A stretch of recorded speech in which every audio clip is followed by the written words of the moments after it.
Salam alaikum wa rahmatullah khawti wa salam à tous les supporters de l'équipe nationale. Juste khawti, avant de commencer la vidéo sur la liste des 25, je voulais juste lancer un appel au calme parce que depuis que cette liste-là a été rendue publique, en partant sur beaucoup de forums de discussion, j'ai vu qu'il y avait beaucoup d'Algériens qui s'énervaient, où il y avait des forums où il y avait des gens qui s'insultaient même. Il ne faut pas tomber dans ce genre de choses, ça reste que du sport. واحد يقول له je préfère هاد الجوال الاخر يقول له je préfère هاد الجوال ومن بعد داك الدعوه تولي في السبان وتطيح.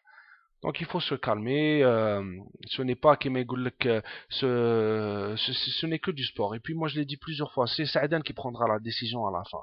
Voilà, là on est en train de parler entre supporters كيما يقول لك dans le calme et dans la bonne humeur inchallah. Maintenant, je vais commencer sur la liste des 25 qui a été transmise par Saadane. Premièrement, on va commencer par les gardiens. On en a 4, Zemamouche, Mboui, Gawawi et Chaouchi. Pour faire court sur les gardiens de but, je pense franchement que la place de gardien numéro 1 se jouera entre Chaouchi et Mboui. Je le pense sincèrement. Apparemment, ce gardien qui est moitié algérien, moitié congolais, qui voulait en Bulgarie, apparemment c'est un bon gardien.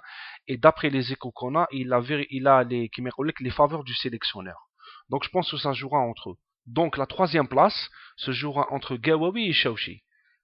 Donc pour Gawawi, je pense que c'est... Moi je pense, après ça reste mon avis. Je pense que Gawawi est en train un petit peu de payer sa saison moyenne avec la Sochilef. Et Zemamouche, comme c'est un jeune gardien qui a toujours évolué au poste de numéro 3, donc je pense que cette place se jouera entre Gawawi et Zemamouche. Je vais pas vous mentir, ma préférence passera pour Chaouchi en tant que gardien numéro 1. Et si je devais choisir entre Gawawi et Zemamouche, je choisirais bien sûr Gawawi parce qu'il a un petit peu plus d'expérience. Voilà. Maintenant, passons à la défense. La défense, quand on la voit, Khauti, c'est une défense où il y a la plupart des cadres, ça c'est sûr. On a toujours Halish, on a toujours Bouguerra, on a toujours Belhadj, et on a bien sûr Antarihia. Maintenant, il y a deux joueurs qui ont été ajoutés. On a Medjani. Donc Medjani, c'est un joueur qui est passé deux fois par un club qui est très moyen, qui est Lorient en première division, et il n'a jamais pu s'imposer. Actuellement, il joue comme titulaire à Ajaccio, un club qui est à un point du premier relégable en Ligue 2. Quelle est la véritable valeur de ce joueur-là? Je sais pas, je vais pas vous mentir. Bon, c'est pas un excellent défenseur. Il faut pas lui donner, parce qu'il y a certaines personnes qui te disent que c'est un excellent défenseur. Je vais pas vous mentir, un joueur qui n'a pas pu s'imposer deux fois de suite à Lorient, un tout petit club, un club moyen de première division, et qui est actuellement titulaire dans un club de D2. Vous connaissez un petit peu ma position par rapport au club de D2. Je n'attends pas de lui des miracles, voilà. Je vais pas vous mentir. On a aussi l'Ifawi. Bon, l'Ifawi, j'arrive pas لحد الآن. Je sais qu'il y en a qui aiment bien l'Ifawi, mais pour moi, l'Ifawi, c'est une passoire. Je vais pas vous mentir. Plusieurs fois, il a évolué sur le côté droit en équipe nationale, il n'a jamais été bon. Bien au contraire, on a toujours, il a toujours été un boulevard pour les attaquants. Et quand il évolue en défense centrale, comme on l'a vu contre la Libye, c'est aussi une passoire.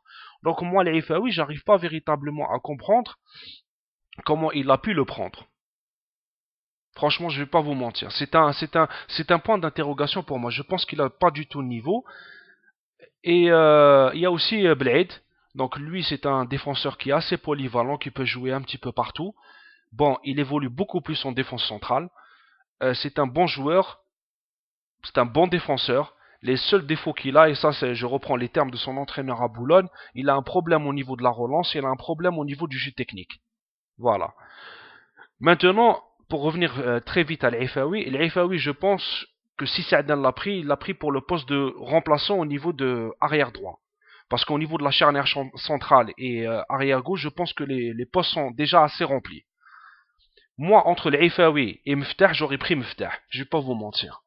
Moi, Meftah, c'est le meilleur arrière droit actuellement en Algérie et je pense qu'il aurait eu plus sa place que l'Ifawi dans cette liste des 25. Voilà. Voilà pour la défense. Maintenant, pour les milieux de terrain. On a bien sûr Shikour, mais bon, Mansouri, le joueur inutile qui ne sert strictement à rien. Je ne sais pas pourquoi il l'a pris. Un joueur qui ne joue même plus dans son club à Lorient. qui n'a, personnellement, je pense qu'il n'a plus le niveau. Je ne sais pas de quel poids il est en train de peser pour être كيما يقول لك, dans cette équipe-là. On a aussi bien sûr Yebda et Lahsen, les deux milieux récupérateurs. Il a ajouté aussi Gedwira, voilà.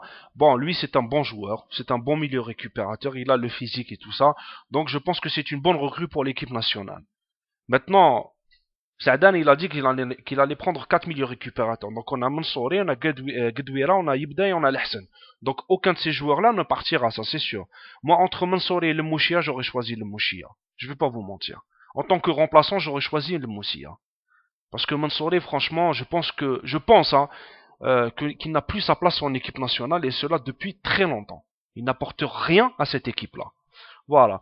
Maintenant, au niveau des autres milieux, on a bien sûr Ziani, même s'il ne joue plus dans son équipe. On a aussi Kadir. Donc lui, c'est un petit peu la surprise. C'est un joueur qui a joué 15 matchs avec Valenciennes, il n'a marqué qu'un seul but. Bon, au niveau du milieu de terrain, ça va, il tourne bien, mais bon, c'est quand même une surprise. On ne s'attendait pas du tout à ce joueur-là. On a Abdoun, bien sûr, l'éternel remplaçant. On a aussi Megni. Ça, c'est le point d'interrogation. Je vais y revenir, Inch'Allah. On a Boudebou. Je pense que Boudebou, c'est un choix qui est bon. Il fait une bonne saison avec son show. Pour ça, il n'y a aucun problème.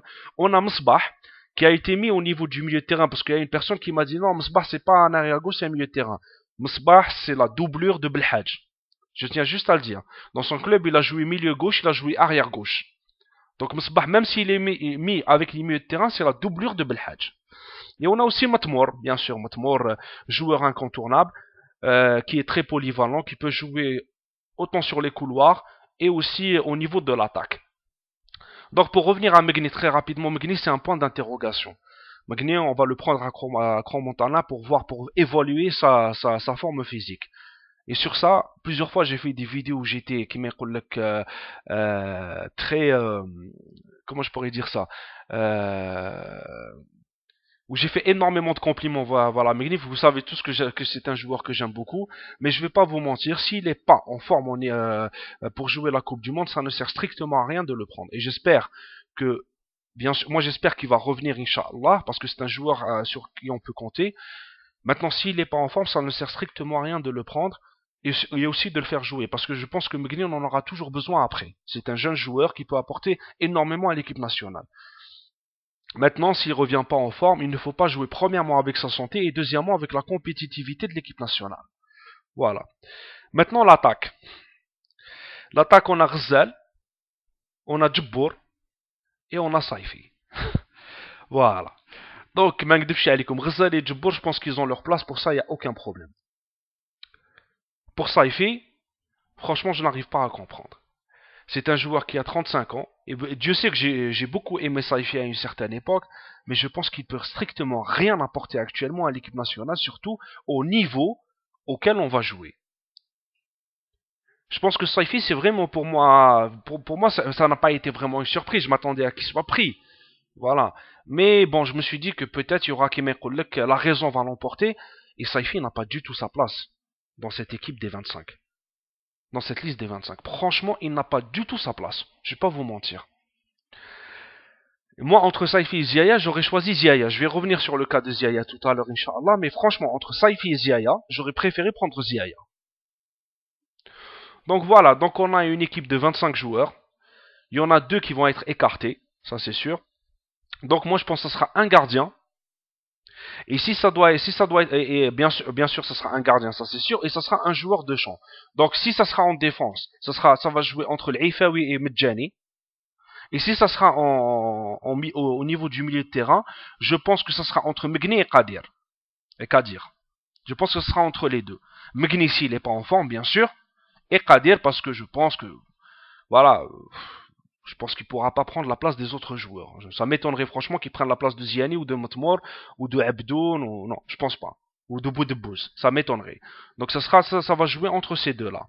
L'attaque, je pense qu'elle bougera pas. Voilà, je pense que ça restera le même. Et juste une chose, c'est vrai qu'il a pris 3 attaquants. Et on sait que Saadan il joue un petit peu trop défensif. Mais il faut pas oublier aussi Matmour qui peut jouer aussi comme attaquant. Voilà. Malgré que j'aurais préféré un attaquant racé en équipe nationale qui est Ziaya. Voilà. Maintenant, je vais revenir, je vais faire une deuxième partie, ça m'a pas suffi. Donc je vais revenir, Inch'Allah, sur la conférence de Sa'dan, la conférence de presse de Sa'dan, où j'ai relevé quelques phrases, et aussi sur le cas Ziaya, qui est en train d'alimenter les discussions. Donc voilà, Khawti. Donc, à tout de suite.